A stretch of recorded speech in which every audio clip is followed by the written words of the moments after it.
এখনকার দিনে কিছু কিছু মহিলা আছে, বিবাহিত মহিলা যাদের স্বামী সাধারণত বাইরে থাকে, দেখা যায় যে বিদেশে থাকে অথবা দেশের ভিতরে থেকে বাইরে চাকরি করে।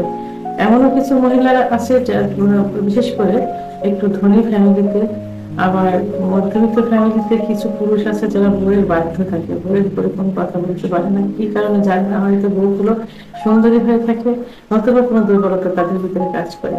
এইসব মহিলারা কিছু অবিবাহিত ছেলেদের সঙ্গে কিছু বলতে দেখা যায় একজনের হতে পারে এমন একটা রিলেশনে জড়িত হয়, বিশেষ করে ফিজিক্যাল রিলেশন।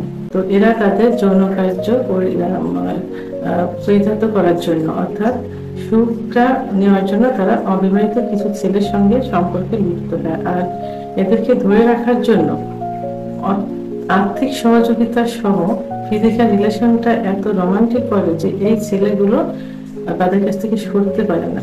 তো জানা যায়, মানে খোঁজ নিলে বোঝা যায় যে এরা মানে এই ধরনের কোনো মহিলাদের সঙ্গে সম্পর্কে লিপ্ত, অর্থাৎ অনেকে দেখা যায় যে আন্টি খালা বলে তাদের সঙ্গে খুবই বিশেষ করে চাচিদের সঙ্গে সম্পর্কে লিপ্ত হয়ে থাকে। তারা এটা প্রকাশ করে না, নিয়মিত তাদের সঙ্গে সহবাস করছে।